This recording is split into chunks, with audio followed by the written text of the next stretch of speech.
Mahahalagang tauhan ng Florante at Laura. Mga tauhang Kristiyano, si Menandro ang mabuting kaibigan ni Florante at naging kaklase niya sa Atenas. Siya rin ang nakapagligtas ng buhay ni Florante at siyang naging kanang kamay niya sa digmaan. Si Antinor ang mabuting guro ni na Florante, Adolfo at Menandro habang sila'y nag-aaral sa Atenas. Siya rin ang gurong gumabay at nagturo ng maraming bagay kay Florante. Si Duque Burseo ang butihing ama ni Florante, kaibigan at tagapayo ni Haring Lenceo. Si Prinsesa Floresca ang mapagmahal na ina ni Florante, asawa ni Duque Burseo at anak ng hari ng Crotona.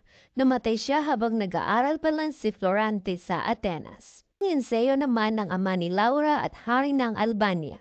Siya rin ay makatarungan at isang mabuting hari. Si Florante ang anak ni Duque Burseo at Prinsesa Floresca.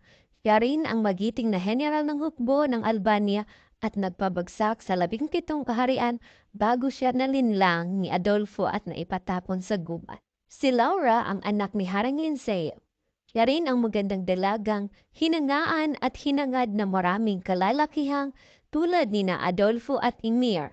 Subalit, ang kanyang pag-ibig ay nanatiling laan para kay Florante.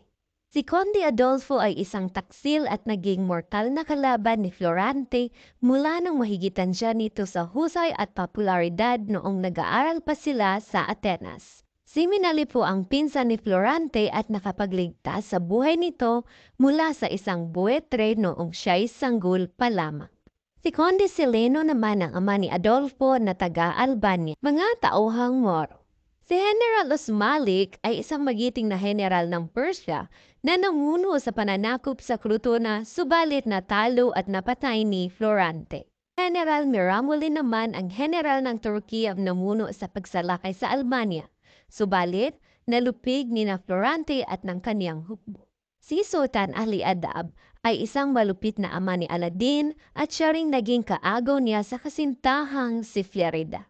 Si Emir ay isang gobernador ng mga Moro na nagtangka kay Laura. Subalit, tinanggihan at sinampal ng dalaga.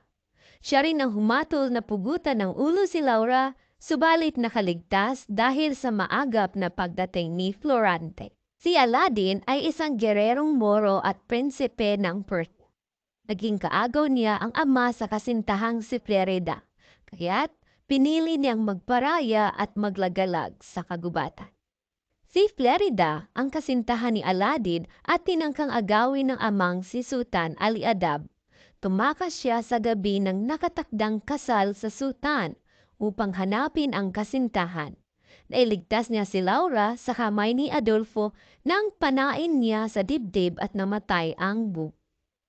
Sina Aladdin at Florida ang mga tauhang Moro na naging tagapagligtas ng magkasintahang Kristiyano na sina Florante at Laura. Inaputunayan din nilang ang pagtulong sa kapwa ay walang pinipiling lahi at maging ang itinuturing na kaaway ay dapat tulungan kung kinakailangan. Samantala, ang magting-irog na sina Florante at Laura ang mga pangunahing tauhan ng awit. Sila rin ang naging hari at reyna ng kaharian ng Albania pagkatapos itong mabawi mula sa buhong na si Adolfo. Maraming salamat sa panonood ng mga mahahalagang tauhan ng Florante at Laura. Kung gusto mo pang malaman ang mga iba't ibang pangyayari sa Florante at Laura, ay huwag kalimutang mag-subscribe sa aking YouTube channel para lagi kang updated.